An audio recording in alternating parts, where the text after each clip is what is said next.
Alrighty, guys, welcome back to Evolution and Integration. Stoked to have you, stoked to be back on the podcast grind. If you haven't listened to my recent episode about kind of the restart of this and what's going to happen, what I'm going to talk about, and what's been going on with my life recently here at Austin, Texas, go to the last episode, check that out. You will not be disappointed, and it'll give you just some updates on what's going on and why I'm doing this cool stuff here. And if you're new to evolution and integration, it'll give you a little framework of why I created this, how it's kind of transitioned, and where to go from there. So on this episode, I'm going to be interviewing my good friend Mark Holman, who is a men's health and wellness coach. He's transformed his coaching over the last several years. He is a phenomenal coach. He is an amazing human. He's here in Austin, Texas, and I love hanging out with him. He's a great guy, and it was a pretty cool episode. We talked about a lot of rad things around sports play.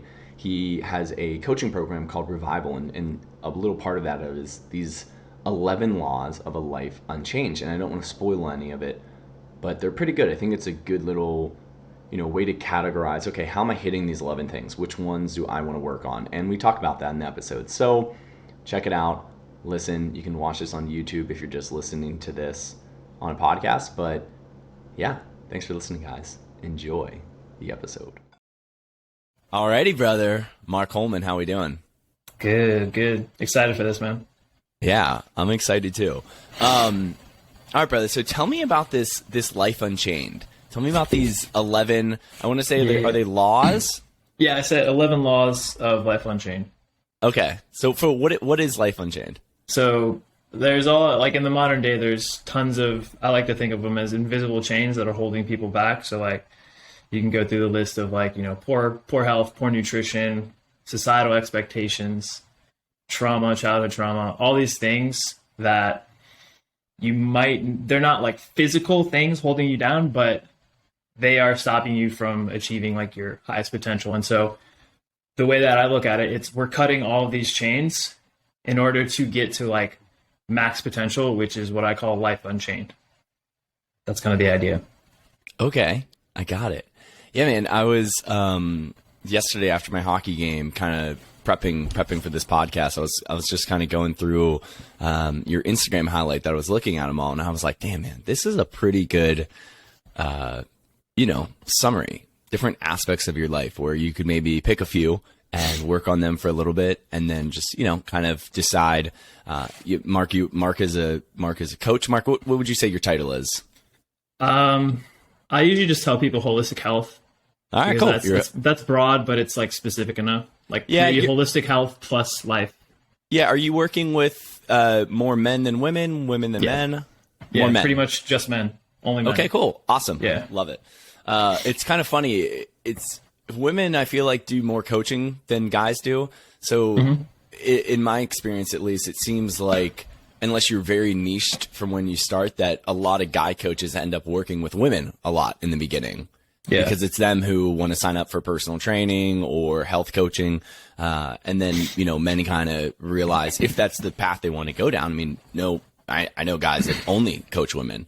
But yeah. And yeah, I really also like how you've been doing your stories recently with like, you'll put, a certain aspect of you doing something, and then you kind of have that little, that little clip of like the little Unchained thing. So, I'm just going to read them off, and then I want to ask you some questions about them. So these are these 11 laws of Life Unchanged. We have heal, breathe, move, recover, challenge, learn, nourish, sun, sweat, connect, and play. So first, what does challenge mean to you? Why did that, why did you include that? That one is a little bit of like, you wouldn't expect it maybe, but in the sense of like working with men, I think that challenge and that competition is like a huge piece of masculinity and just like being a man, like doing hard shit. That it's also like kind of tied towards testosterone and dopamine.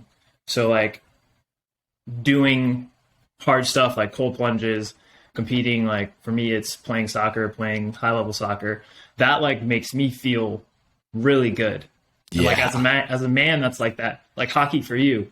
Like I don't like as an athlete, there's nothing that kind of compares to that feeling of like just, really going for it, like leaving everything out there and just, like doing that hard thing. To me, that makes me feel like a man and like I'm doing what I should be doing, essentially. That makes sense. No, it definitely does. I want to talk a little bit more like on maybe some other aspects of challenge outside of sport, but I totally see that. Like for me personally, I think I might take it maybe to an extra level in my own hockey, but it's kind of interesting when you said that. I was kind of thinking about my game last night, and like I see that in other people. Like you see the grit, you see people like why are these people at 10 o'clock at night just giving their absolute all and like going so hard that they have to get off the ice in 45 seconds because they're just dying on it, right?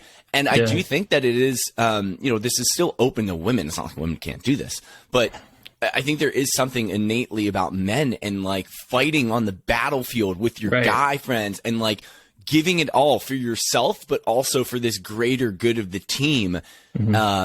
And it is very interesting. It's funny in ice hockey. So there's this term called back checking, which is essentially, you're in the offensive zone, you're close to scoring, and then the other team gets the puck, and now they're on the break. They are quickly, coming across your side of the ice. And then for us as defensemen, you are kind of the people who are defending. And then there are people who are back checking, the forwards who are kind of down in their zone, and they are coming back.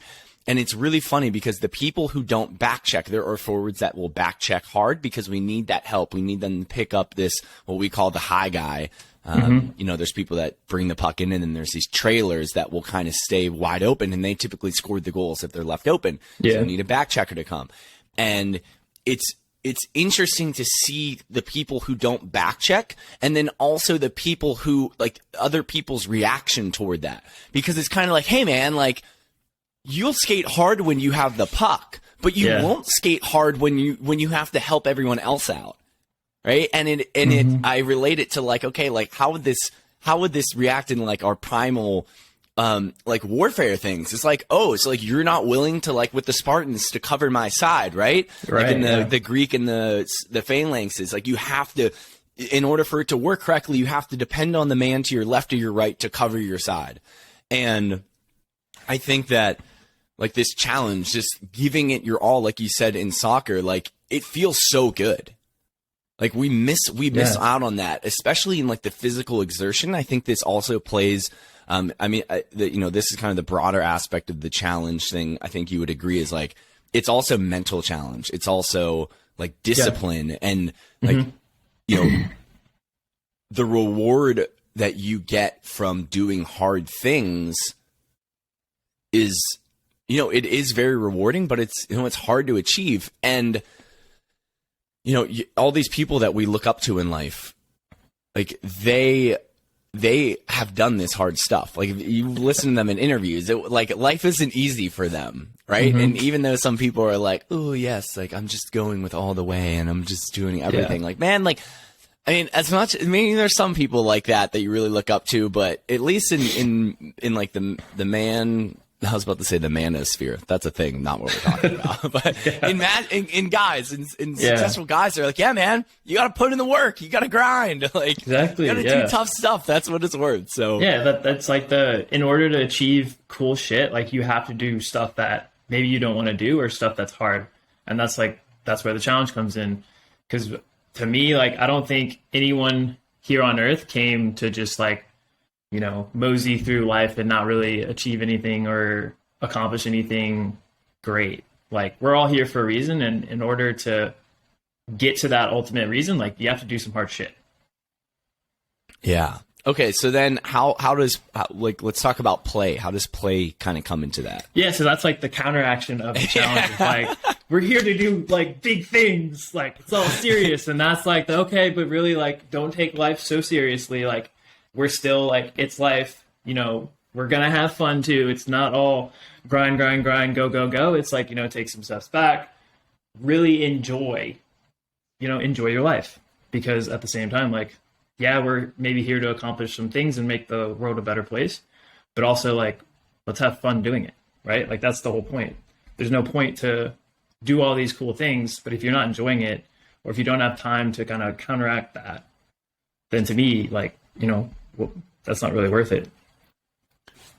Yeah, agreed. And I also think that, like, I'm sure you would agree, in your soccer games and in my hockey games, you're still playing. Like, we're still having a lot of fun, but it's almost you're challenging yourself. Like, to me, I try to back check harder than anyone else, and that's just a challenge to myself. There's literally no one else that is telling me to do it. It's just me being like, last night, I literally like didn't back check once, and they scored, and I was like, dude, I literally thought to myself, like, during it, I like literally was like, it's okay to give up there, and I was like, fuck, man. Like, that was it. I literally gave up. That was it. Like, bad move, Matt. And that's like, it's whatever. You know what I mean? We kicked your ass anyway. So yeah. But at the end of the day, it's also a game. And exactly. So you kind of balance in those aspects. But yeah, man, play is so important. Like, I personally think, like, a really powerful question, and I kind of learned this type of questioning from Paul Chek, which I know you're familiar with, is like, when was like asking people, a lot of people that are maybe are stuck in this go, go, go, or, it's just everybody. But like, when was the last time you did something you enjoyed when you were a child? Or more so just asking the question of like, what did you do as a child that absolutely lit you up? And it's like, oh my God, like I love like playing. Like for me, it was like being in nature and like interacting with like animals and like bugs and things like that. Like just being outside in like the dirt and that. Yeah, and it's like, man, exactly. I love that now too. Right. Yeah. So I don't know. What are your thoughts on that? How's that play? Yeah. I mean, that kind of relates to me. Like my go-to is usually like sports, but then you said that thing about the dirt and I had this vivid flashback of me. We had this little, like, it wasn't a sandbox. It was like a dirt box. And I had all my little like, they're not maybe Tonka, like the Tonka trucks, like little small ones. Like, that's it. I had bulldozers. I had like the backhoes, and I would just be in the dirt, just like using them, building shit. I remember a big thing that I really like to do was like make a volcano and do like the vinegar and baking soda, right? Oh, and then yeah, it just, like, explodes, right. And then it comes out, and we put like red food coloring in it sometimes. So just like like shit like that. So like being outside, being in the dirt. Just playing around with friends, like a lot of the times. And this is like interesting for the generations that have come after us, where they don't really have this. Like, I think we were the last generation where we really like had that neighborhood, like crew of just like running around the neighborhood and like getting up to like stupid shit, or like going to a field and playing football. That was a big thing for me. It would be a weekend or in the summer, you just like, someone would come over, knock on your door, and you'd go off and do some random shit. Yeah, you know what? That is really interesting. Like, I mean, me and you don't have kids, and I haven't been around a lot of kids in my life. I'm starting to now, especially with the Sapien Center. Mm-hmm. But, like, you're right. I don't even, like, see, like, sandboxes anymore. Yeah. Probably seems like they're not really selling a lot of those anymore. Yeah, but, like, that is kind of weird, market. Right? Yeah, it is. Like, I remember everyone had them growing up. Like, everyone had like swing sets and like jungle gyms and shit like that. Yeah, I had one in my backyard. I was on that a lot too. Like doing swings and then just like trying to jump as high as I can. Yeah, interesting. I'm sure people are building them. Hopefully. Yeah, I'm sure they still exist, but like, I don't know. I think the big thing is like the iPad, the phone has replaced a lot of that because it's so easy. Like, and I'm not like shaming parents or anything, but I understand. Like, it's so easy to just like give your kid when they're asking for something or being annoying or whatever, just like, here, take the iPad and shut up and go do this. So it's like, yeah, I think that's like a big thing that's taking over, like the coming generations in terms of like that play and that community. Like, what is their relationship with these things? And it feels like different than what we grew up with. And we're kind of in the generation where we grew up that way, but also like we're fully in it now, and we can see that contrast. Yeah, like we literally were the last generation to like play with physical things. And we had the first iterations. It's kind of interesting to talk with people who are like 5 to 10 years older, because they were like, I grew up with like Game Boys and things like that. But they were like adults when those things came out. Like we were like the kid generation, kind of working like through. We were like, we were just like right with it the whole time. Like we started with the physical play, and then also like I was super into video games and Game Boys. Like there'd be times where, I'd be on the N64 or Super Nintendo for like a long time. Yeah, exactly. But also my mom would be like, all right, like go outside and go play with your friends. And I'm like, okay, fine, I'll go do that. So I had both. Like we were the generation that had both. And this new generation, I feel like it, is skewed towards the like virtual play or whatever. Yeah, and it's also like, I also think that the virtualness of it too is kind of crazy, because like the virtual play that we were doing was like very, very analog. Yeah. Whereas like what they're doing now is like, I also think it's like more of like, I think it's more of the actual modality. Like an iPad is just a tablet with tap all over it. Whereas we're using like N64 controllers. Like, what even was that thing, dude? It was like all over the place. Yeah, it's like weird. And you're doing it all with your hands, right? But with an iPad, you just like kind of hold it and it's all touchscreen. I personally think that actually makes a kind of a weird difference. I don't know. Yeah, and then you had like the Game Boys that have lighted backgrounds, so you had to like literally plug in a light to it. Yeah, like a reading light on a Game Boy. yeah, I forgot about that. And then you had to plug in the cords in order to like connect them with each other to battle with your friends. Mm-hmm. Yeah. Oh man, that's funny. All right, yeah, the good old days. Lots to play. Okay, let me look at this list. Let me see which other one let's talk about. I don't know. What other ones? What other big ones have you been like kind of? I don't know, struggling with, but messing around with, exploring. Yeah, I mean, I think they're not really in any particular order except number one. Like number one, I feel is the biggest one, and that's heal. So like, okay, that's the thing, right? Like, if you can do all these other ones, like breathe, move, recover, all that stuff, you can optimize that. But if you don't like go inward and heal, you're always going to be hitting that ceiling. And so just the healing, and that's something that I've been doing, really looking into since the years. I mean, for a long time, but like really, really diving into specific aspects since the new year of just like. So for me, I'm trying to heal my relationship with like success and like what that actually is, and it's been really impacting me because maybe like 2 years ever since I started this business, I've like, all I ever want is like success, right? And so I'm learning to like really look at the fact that maybe what I thought that I was going to get, maybe I won't get that. And really like sitting with the feelings of, whether that's like fear, shame or guilt or whatever comes up, like not pushing it away and just being like, okay, no, like I'm definitely going to achieve this. I'm not going to feel these negative things because I know deep down in my heart, like I'm going to get there. And I think that's what's been kind of, holding me back a little bit. So really getting to a place where I feel the fear, I feel whatever I need to feel, breathe with it, and then just let that go, surrender to it. And that, I think that's been really pivotal. Just we're 19 days in, I'm already feeling like way more aligned with what I'm doing. The highs and the lows aren't as like, very, very high or very, very low in like split second. I'm more even keel because those emotions, let's just use fear again. Fear comes in. I've sat with that and I understand like, okay, I've surrendered it. So it's not as impactful when it comes up. I'm like, okay, yeah, I've seen this. I know what this is. And so, yeah, really just like sitting with those emotions, letting those emotions come up, not repressing them, not pushing them away, feeling them, and then letting them, go on their way. And that's been the big thing for me kind of recently. Okay. 2 things.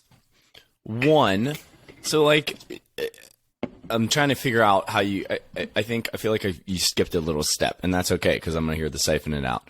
So you kind of sat with, okay, I had this really big lofty goal, and maybe because I was reaching so hard for something that maybe you've come to terms with, maybe that's not really that reasonable. More so just like, not that it's reasonable, but just like the fact that I might just not achieve that. And like sitting with that darkness, sitting with that shadow, and not just like being like, positive mindset. We get into personal development. It's all like, think positive thoughts because you'll manifest that. Don't think negative thoughts because then that'll become like your reality. Yeah. So my go-to was like, no, okay, fear is coming up. Get that out. Like, let's, oh no, we're focusing on this goal. We're going to achieve this. Just keep working. Now it's like, be okay with the fact that you might never achieve it, and just becoming okay with that. And I'm not saying like I'm okay with not achieving it. Like, I still want it and I still am moving forward, but there's less of that like negative emotion, negative energy attached to it, if that makes sense. It does. So have your goals in relation to success changed? No, not really. Okay. So it's more of just sitting with the idea of like, hey, like, how do I actually think about, so it's more so dealing with the emotions around failure of that goal. Whereas before it was like, no, this is never going to happen. I'm just going, like, I'll definitely get this thing positive. Like, no, there's no room for these negative thoughts. And now you're like, okay, like, these negative thoughts are here. Repressing them and suppressing them is leading to spillovers in other areas of my life that maybe I haven't come to terms with. And then you become conscious of it and you're like, okay, where is this coming up? And you're like, oh, okay, I think I see where it's spilling over from. And it's because of this repression of fear, of shame, of guilt, of not achieving this success, right? And then now you're like, okay, well, why don't I actually deal with like my thoughts around failure around this and coming to better terms with this, sitting with this longer, whether that's meditation or breath work or just like being thoughtful around it, right? You're having a better relationship with success. Yeah, that's it, 100%. Cool. Nailed it. Yeah, thanks. Yeah, dude, I personally struggle with that too with coaching. I don't think I'm meant to be a coach. I have an interesting relationship with it. I really think I'm good at teaching, and I think I'm good at like almost consulting. This is how I actually view it. I'm good at teaching people who show up to the events or show up like for instance, I think of it as when I was a teacher at Penn State, or I was teaching group exercise classes, or when I host events here at the Sapiens Center. It's like I'm good at teaching people who want to show up. Yeah. I start to have negative, I guess like I negatively react, or maybe I don't get energized when I have a long-term, like it was like every 2 or 3 months into a coaching thing, I felt like I was babying the person. And then I resented not wanting to work with them because they were paying my bills. Yeah. I don't know how I would have felt towards it if I was financially very successful and then there was this coaching gig on the side. I probably would have been a lot more real with them and just been like, listen, dude, like you say you want to do this and I'm just tired. Like, why is this not working? If you don't want to work with me, cool. Like I'm done. Like come to the table. You know what I mean? But I was in that spot. I needed their money. They were paying me good money and I needed it. So it was like, wow, I really don't want to do this. And coaching is like very draining. Like in order to like not, the way I viewed it, I guess I really haven't thought about it like this, but the way I viewed it was like, if I didn't show up for them 100%, it's very easy to tell. Like it's really easy to tell when you're in a coaching session and the person is just like not there. Especially as a coach, and we're supposed to be professional and we're supposed to be our best selves and we're always great. Right. But I feel like, I don't know how I got on this tangent, but I guess success with coaching was, it's kind of tough when, like, I just was like, listen, I've tried this coaching for so long and it taught me a lot of amazing lessons about myself. Let's pivot and let's try to run a business and see how this works and run an event place and private health center. And that has been wildly challenging too. But Yeah, thanks for sharing that, and thanks for giving me the time to share my stuff too. Yeah. I mean, yeah, it's tough. Like, especially if you're the only one doing it, like, the solopreneur life, it can be isolating at times and it's tough, but yeah. And I completely know what you're saying. Like, you have to be on your shit 100% or they'll notice. And then you said it's draining too. And it's actually an interesting thing. It happened Tuesday. I had 6 calls Tuesday, back to back to back to back, and they're all like hour longs. And I was like, fuck, I'm gonna be so drained by the end of this. I'm gonna be so tired. But each time, like, and this is why I think that I really am like supposed to be doing this, is because initially, like, I would usually identify as an introvert, who gets drained from talking to other people. But at the end of every call, I was just lit up. I was just like, oh yes. Like, I'm energized. This feels great. And same thing with like going to like networking events. Like, normally I'm like, oh, like, I don't know if I want to do that. But after, I'm just like on fire. And then, yeah, after the last call, it was like 6th of the day. It was like ended at 8 p.m. And like, it was just a really good call. He like it was my first call with this guy, and like got him from like really just like not a good place to feeling really good. And I got off the call and I was just like kind of buzzing. And like, I go to the other room and talk to my girlfriend. I'm just like, I have all this energy. She's like, it's like, whoa, what's going on? And so, yeah, it's like, it's funny. You'd think it would be draining. And I would normally think it would be draining, but like in some of these instances when I like really, I think when I'm able to really show up and like provide that really good service, then that also like somehow feeds back into my energy. Like, I'm giving so much energy to them, but it's also like coming back to me, if that makes sense. No, it does. And I think that is a really good, something I always preach is connecting with our body, connecting with our physical, mental, emotional, spiritual body, and listening for these symptoms and how the actions you take relate to how you feel and what you experience. And I think that is a great way to show yourself like, hey, this actually is what I love doing. Like, I feel better after it. And that's not the case with everything, but yeah, you're a good coach, so Appreciate you should stay and do that. Yeah, man. I know the feeling though. Like, sometimes you have those coaching calls and you're just so amped up, and like, you're both amped up. You're like, you hope your clients like the same amped up too, which most of the time they probably are. But afterwards, you're like, yes, I just nailed that. Like, yeah, it does feel good because it's hard sometimes, dude. Doing coaching calls is not easy. Yeah. Like, it can be. I mean, like, I'm sure in those coaching calls, it is challenging sometimes to do some of the stuff, but afterwards, there's like a crescendo. I don't know if that's the right word, but there's like this rising action. You're like, okay, let's go kick ass. Like, we're ending on a high note.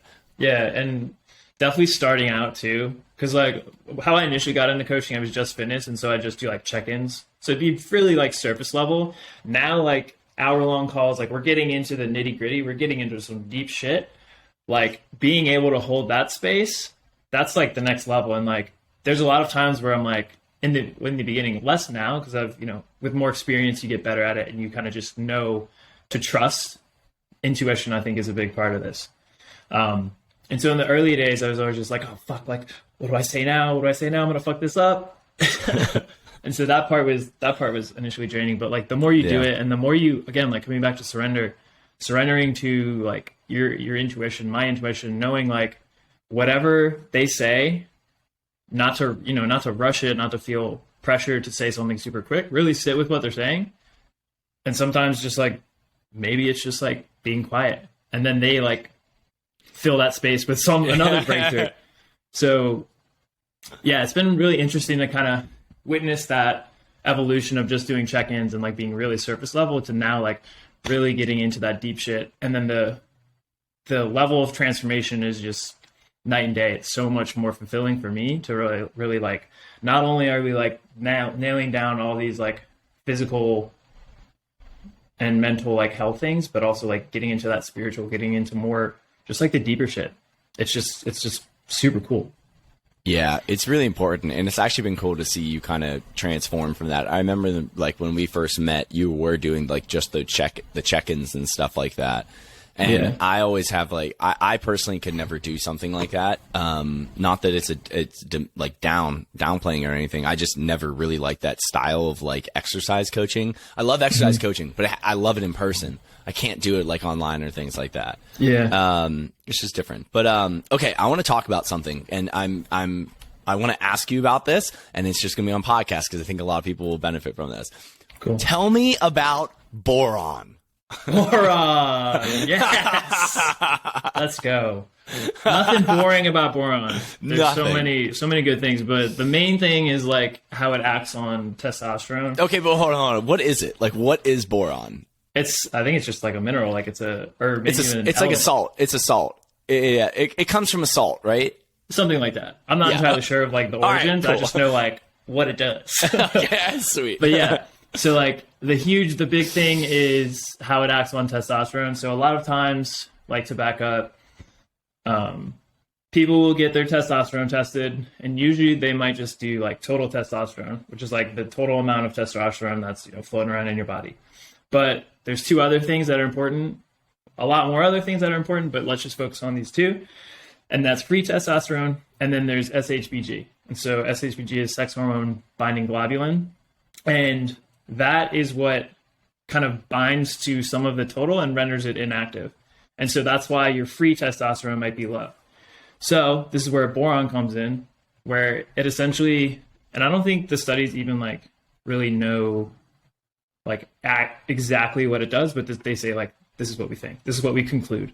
Yeah. Boron increases free testosterone because it's able to lower SHBG. So more testosterone can be unbound, and therefore, free testosterone goes up. And that's the actual testosterone that your body can kind of use. And that's, if your total's, in good ranges, but your free's like on the floor, then that you're going to have issues.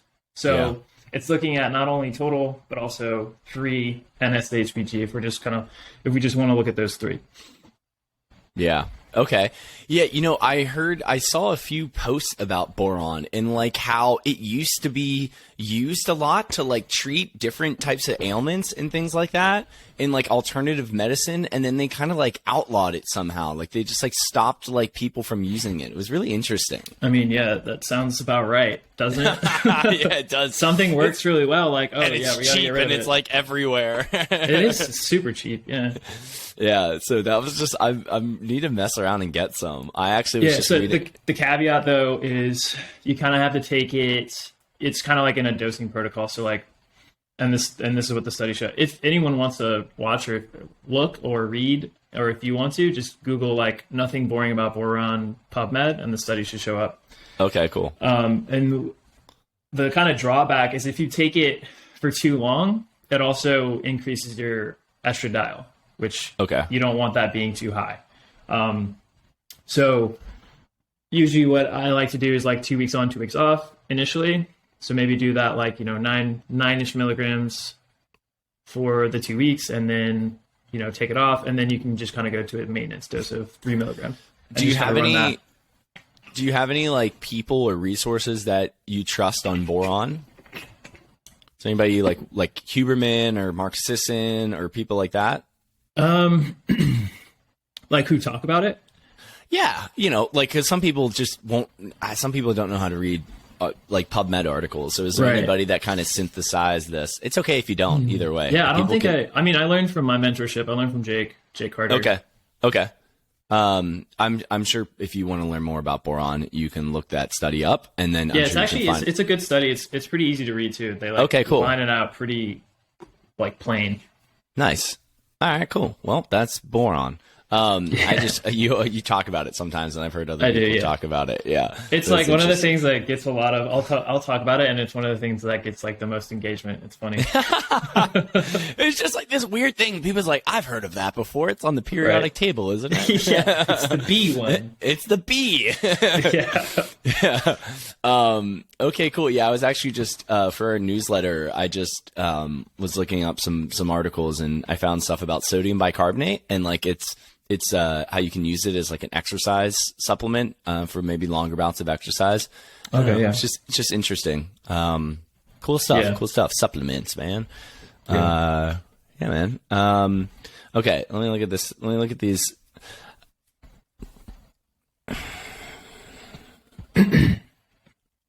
What is something that you have changed your mind on recently? Ooh. Oh boy. It's hard to think of, isn't it? Yeah, I don't know. That's a good question. Change my mind. Can you give me like a realm of thought, maybe? I don't know. Help narrow it down. I don't know. I just always thought it was an interesting question. It gets a little hard to come up with it on the spot. Yeah. Come on, Mark. Pressure. Pressure doesn't help. Pressure doesn't. It's just all blank. Negative punishment. Yeah. No, it's okay. Yeah, dude. I don't know. I just find it interesting to ask that question to people because, like, it is a very thought provoking kind of question. It does make you kind of like, oh shit, what is like something that, you know, I like really had to like dial back on. I don't know. How about this? How about I'll share mine? And I don't even know if this is a thing. Something that I have changed my mind on. I don't know if I've necessarily changed my mind on it, but I have learned that like I need to be a little bit sterner in conversations in my business. So I deal with a lot of different people and like suppliers and you know, just people in relation to my business. Mm-hmm. And I've learned that like when push comes to shove, like it doesn't really help me to be all nice and dandy. Like I can be nice, I can be courteous, I can be respectful, but I also can, you know, call people out when shit is going wrong. And like it's okay to like express that aspect of me. And actually now I know something that I can actually speak about that I have changed my mind on recently. Now that I think about that. Something that I have done, and this is, I guess it's sort of this thing. Something that I've done is I've learned to like trust my intuition more. So if I'm ever in a situation, and it's mainly around this topic of this aspect, I don't know, whatever, is more around me speaking up in conversations. And like, if I tend to micromanage, and that term has a negative connotation, and there's definitely negative aspects of how I express that, but I think it's a superpower of mine. I like optimizing the customer experience, whether that's at the Sapien Center, whether that's in my hockey team, and whether that's, you know, in all these different aspects. I like to speak up for people who maybe aren't, or who maybe don't want to ask questions and things like that. And I've just learned that when I think of something like that, and then I don't trust, and then I don't say anything, it comes down the line to bite me in the ass. And I'm like, fuck, man, like I thought of that. I should have just said something, and we could have prevented all this from happening. I don't know. Yeah. Anything like that like you kind of. Yeah, that one lands for me pretty well too, because like I feel like I've kind of got a people pleasing background of like not speaking up in the fear of like making someone upset. Yeah. But like same thing for you, like that ends up coming back around and maybe hurting everyone involved, or like coming back to like the coaching example, like something's coming up specifically is when I was really able to just like call this dude out on his bullshit. And then ever since that, he's been like, you know, way better because of it. Because I was able to stand in that ground of like, all right, I'm going to say this. It's going to be uncomfortable. It might feel bad for you to hear this, but I'm going to say it anyway, because I know like that's calling forward your like higher self. You're acting like more in your lower self energy of like not being consistent, you know, not doing the things that I tell you to do. Like, why the fuck are you doing that? Like, why can't you do all this stuff that you told me in the beginning that you wanted to do? And just really like standing in that, like that calm, grounded, strong energy, and just like telling them how it is. And like when I was able to do that, like so much positive came from that. And then I've been able to, you know, carry that more into my coaching and, you know, have that energy of like, look, you told me you're going to do this. You're not doing this shit. Why the fuck is this happening? Right? Yeah. Let's get to the bottom of it. Yeah, and it's powerful because it's like, listen, it all kind of, it's all of that love, all of that expression is based around like this goal that maybe you guys have set out to. So like in my business, it's doing this with Nose to Tail or doing this with the Sapien Center. In your business, it's more of like helping your clients achieve this goal or several goals that you kind of pre-stated right in the beginning. You know where they want to go. In the conversations, what they've been shooting for, and you kind of realize in the call. I'm sure you've had these thoughts where it's like, man, like you kind of get the inkling of like I should say something. You're like, well, he's talking right now, and the call's gonna end soon, and I don't really want to bring this up. We could, it might be better not to bring it up, right? Yeah. And then it's like just like challenging. It's like the challenge. It's like, dude, like what are you doing? And it's this like this huge and it's being that masculine force of just like sitting them down and fucking giving it to them a little bit. Yeah. And like, stop being like such a little bitch. Like you are acting like not what you want to be. And then it's cascading and it's working, it's doing it. And then when you set that tone, like you said, I don't know if it's necessary. It serves both parts. It's him kind of being afraid of that confrontation again, but it's that stress of that. I'm sure when you called this person out, he was shitting his pants, and he was like, not only because you were expressing that to him, but it was true. Like the thing you were saying was true. And he's like, I know. And he's probably had those thoughts, right? Like he probably like knew some of that stuff was very true in himself. And then like later down in like a week or days later, something's going to come up where he has the decision to make something optimal and this suboptimal decision. And he's like, he probably that stress kind of lingers in the back of his brain. And it's like, man, I don't want to do that again. And like, I realize that this is the better decision for me. Yeah. It's powerful, man. Those type of conversations, they carry a lot of weight. Yeah. He literally was like, I don't ever want to have this conversation again. So he's been like way more on point ever since then, which is cool. And it's like you said, the masculine, that masculine energy of just like, you got to do this. Like, what's going on? Like, I don't like to use a language like in talking to clients, like stop being a bitch, but like essentially that's what it is. Like, come on, you said you were going to do this.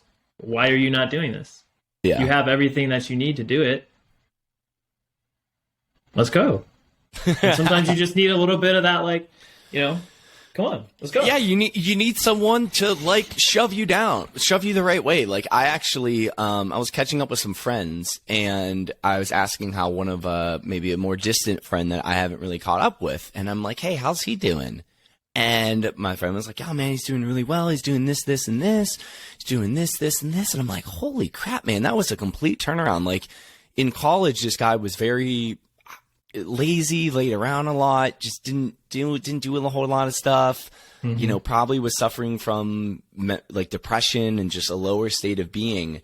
And what I found out after digging, very, very easily was that in this conversation was that his uncle, his uncle who, I don't want to give too many details away.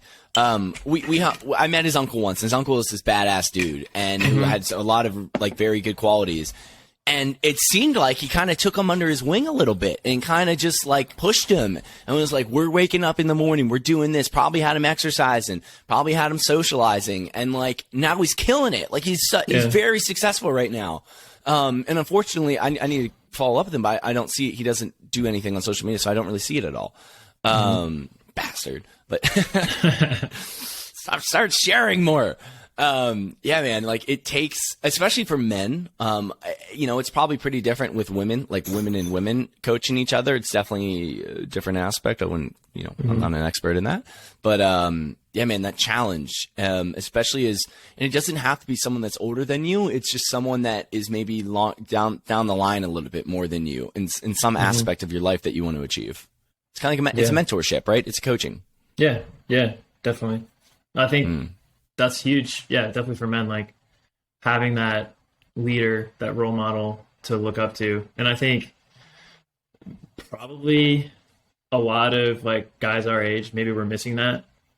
I mean, depends on like how your father was, but the stereotype is what, like dad went to work and he like put food on the table and all that stuff, but he wasn't the best like leader in terms of like teaching you how to be a man.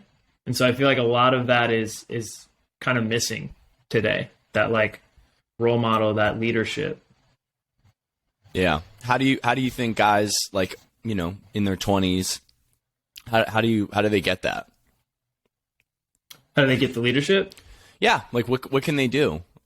Yeah, I think that's why some of these like figures in the media are so popular. Like you think about like Andrew Tate, like he's blown up, but I don't think he's a good like role model in terms of like masculinity or leadership. Some of the things he says are interesting, but I think that's why he's gotten so popular, is because there's that void, and that's what I think maybe younger guys or some guys maybe in our age like look to that and like, oh yeah, like that's it. He's very convincing and he's interesting to listen to. I agree with you. He says some pretty appalling stuff around women. Yeah. Yeah, go ahead. That's the thing too, though. Like in this day and age, like I try to practice this as much as possible. Like both sides having that balance of like, yeah, Andrew Tate, like he can be a fuckhead sometimes. He can say some stupid shit, but also some of the things he says is like about exiting the matrix.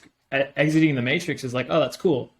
So being a human, having both of those like viewpoints and being okay with that, and not just being like, he said this one thing, so I hate him. He's a terrible person. Everything he says is invalid. Same thing with like politics. Like if a guy's a Republican and he says this one thing, everything else he says is invalid because he has this one view, because he's labeled this one specific way. This is the thing that I like don't like about the world today the most, is like this just crazy duality of like, you take one thing that one person says or does or whatever, and they are pigeonholed in that forever. When in reality, they're a human. They are very nuanced. The things they talk about are very nuanced. And yeah, it just bothers me. Yeah, and I think you lose all of that when you don't actually meet people in person. Meaning, like, if you actually, you know, let's say Andrew Tate says, let's just go on this riff because we're talking about him. Let's say he says this crazy thing about how, like, he believes, like, women are the man's property, right? Yeah, it's crazy. In today's world, like, you take that snippet and that's Andrew Tate to you, and you can do whatever you want with that, right? But like, if you were in a room with him, if let's say we were like 100 years ago, the only real way you really could meet Andrew Tate is like by, you know, you could hear about him in like a newspaper or something like that, but you wouldn't, like, if you actually wanted to talk with Andrew Tate, you would have to meet him face to face. That would really be the only way that you could actually see him. Whereas now I can watch a 5-hour video of Andrew Tate, right? It's like, I really can like see him. But like you'd be able to question him. You'd be like, okay, but like, what do you mean by that? Like, go into this more. And, you know, he says a lot of shitty things, but just on that point specifically, like, he kind of makes some interesting nuances where he's not like, yeah, I'm going to like put a woman on a chain and that sort of stuff. Still not stuff I agree with, but like, it's not this duality of like you said, like, it's not like this you get this one little snippet and he's like this awful thing and everything else he says is crazy. I'm sure me and you have some kind of wacky ideas too that like, you know, if we express, you'd be like, oh my God, this guy's like an awful person and blah, blah, blah. And it's like, well, you know, it's just one aspect, right? There's like millions of different things that I could have other opinions on too. And I like personally to get into politics, I'm bringing it up. So we're going to get into it. It's just like that. I personally just think that American politics, because we only have two parties, like it's designed that way, but it like makes it so much worse because like, I think it was when Donald Trump and Hillary Clinton in 2016 ran against each other was the first time that people voted, like they voted because they didn't like the other person. Right. Where it usually wasn't like that. People did still vote like that. I want to say like in the past elections, it was usually like 20 or 30% of the populace who voted for a candidate because they didn't like the other person. Whereas during that election and then in the subsequent elections, it's for that reason, like mainly now it almost completely flip-flopped. because we only have a duality. If you had one other option, then you would actually have to think. It's not, I don't like Donald Trump, so I pick the other. There's only one answer. If you had three people, then okay, I don't like Donald Trump, but now I have to decide between these two people. And it actually makes you think, and it actually makes you like engage in conversation around these ideas, because you can't just blindly pick someone, right? You don't have to think about it. If you don't like Donald Trump, you just pick the other person. If you don't like Hillary Clinton, you just pick the other person. Yeah. It's interesting. Yeah. I mean, and then you can kind of go down the rabbit holes of like, you said it's on purpose. It's supposed to be that way. And I believe that. Like, people say that the system's broken, but I think it's working exactly how it is designed to. Yeah. Like, the two parties, you only have two choices, but they're all like, if you go further up, they connect up here. So they're kind of the same. It's just like down here, they're a little bit different, but if you look at it, you zoom out a little bit and you understand like, okay, it's all just kind of a game. They're the same. They like answer to the same, like, corporations, the money and the money above. Like, yeah, exactly. Like, it's the same shit. I mean, there are definitely like candidates and people that are getting away from that, like grassroots people, like Tulsi Gabbard's one that comes to my mind instantly. Andrew Yang's another one too. But I don't necessarily know if you're ever really going to get away from it that much, because these super PACs, maybe not super PACs, that's not the best example, but personally, I just think if we were in the same exact thing and you just had three options, it would vastly change the politics and how American politics goes throughout the world, because you have to actually think. Like, you have to actually decide between people. You can't just blindly just not pick this person. Yeah, because that third option is crucial, because it's not just like this or this. It's like this and this or this. Like, it makes it.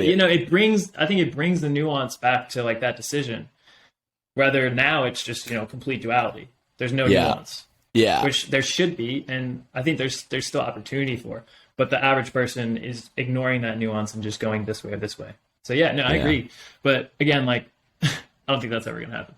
But maybe I'm like a nihil pessimistic or man. I don't know. There are definitely some people that are like trying to get it started. It's just tough. I think what needs to happen, and it's just like American like law and politics that really kind of gatekeeps it. But I remember, I think it was the last election. I think it was Brett Weinstein or Eric Weinstein started that like third party. And if you get 5% of the votes, then you like are recognized. And that's kind of the goal. The goal isn't to win right away, but to get 5% of the votes so that you are then like in the next election, you are like in all of it. Essentially, there is now a third party kind of in the realm. It's not like you never get like the Green Party at and you get money too, and like you never see the Green Party at like debates, because they aren't kind of making that standard. I don't know. Not my specialty, but neither mine. That's it's all right. But this is the beauty of having podcasts, where we can share opinions and go wherever the hell we want.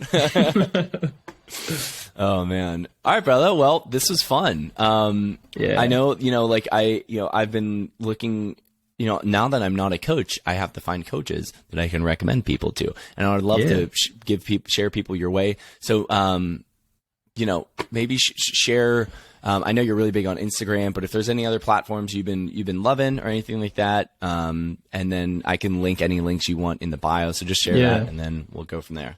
Yeah, cool. Yeah, most of it is just over on Instagram at Mark Holman Health. And so the program that I run, it's called Revival. And I guess I can give the kind of spiel there. It's like the way I do it is there's 4 pillars. And so the first pillar is like a blood work analysis. So that's, you go out, get your bloods, and then also there's like over 100 biofeedback markers. So that's looking at like things like your nails, like your nose, your eyes, all these things that are really cool. And then add on the blood work to really get a good picture of what's going on for that individual. So like, and then from that, creating a really specific protocol that I call like the peak performance protocol, that's based on everything that we figure out, that's based on their physiology, in order to kind of get them to that peak, wherever they're wanting to go, whether it be, a stronger physique, more confidence, or more energy. Those are the 3 kind of results that I kind of look to bring. And so the protocol, it's like the training, nutrition, supplementation, lifestyle, not only optimizing like your health, but then through your health, optimizing your life. And then third pillar would be like breakthrough sessions is what I call them. And that's like the one-on-ones. So like whatever is coming up for them, we dive in, we go deep, and we figure out like what are the limitations that are stopping you from being where you want to be, and start like picking away at those, creating more awareness so that they can move through. Because like if you have a protocol and it's perfect, even though that doesn't exist, if you're not doing it, if you're not like doing it to the best of your ability, then what is it really worth? It's not worth that much if you're not implementing it. And then pillar 4 just kind of wraps it all together. It's like accountability. So, the check-ins, just if there's any questions that come up, bouncing them off, and just like being that like kind of what we were talking about, that masculine energy of just like, this is what you said you did, or this is what you say you were going to do. Did you do it? And if you didn't, why the fuck didn't you do it? Yeah. And then that kind of wraps it all together. So those are the 4 pillars that I work in. Program is called Revival. And so the idea is like, you have all these like, and then tying in Life Unchained. So you have all these chains, you come in with all these chains, we cut the chains, we revive, and then we live Life Unchained. Dope, brother. So I'm guessing if people just go to your Instagram, there's probably a link in your bio that can lead people to do what? Yeah, so there's a few things in the link, but I can share the link of the brochure video that kind of just explains kind of everything. Goes from start to finish. Does it I'm guessing it tells them to like sign up for something or a call or email? Yeah. So at the end, it would be like sign up for a call to then figure out, if they would be a good fit to work together, and if if I can even help them with what they're trying to achieve. Okay. Who is this program for? Yeah, so it's for men, obviously, who are kind of lacking in those 3 areas. Like maybe they don't have the best physique. They might be struggling with their energy, maybe feeling some burnout. And because of all those things, not feeling the most confident. So guys who want to increase all those areas, maybe who are doing pretty good in their business or in their career, have a pretty solid career, but there's things that are lacking, maybe with their, their energy, their confidence in their physique, that they want to improve. So like a lot of the times I think of like, guys doing well in their career, but everything else is kind of average, and bringing all the other stuff up to, above average, getting to like excellent. Yeah. And then also like, I really like how you said like that first law, the chain, heal, like kind of focusing on that. And, it seems like, and this is how I did my coaching too, is like you do all these quantitative analyses that like, they do take a good amount of time and energy in the very beginning, but then you really don't have to do them for a long time. Then you set your goals, right? And you kind of get these baselines. Okay, where do you want to go? And then you kind of figure out, okay, how do I take this dive, or what is the best way to kind of get this mental, emotional kind of coaching in? Right. And that just takes skill. That takes time. And you've been doing this for a while. So, and I know the training and the mentors that you've had, and, it's very necessary work, because, like we are our worst enemies. We are the people that hold us back the most. We are the people that make all the decisions for ourselves. There might be external situations, but it's all how you internally react to that, how you perceive that. And it's good that you're kind of working on that as like one of the main things kind of in the very beginning, in order to actually allow people to step into their higher beings, to step into these habits, to step into these processes that they, will achieve to reach their ultimate goals.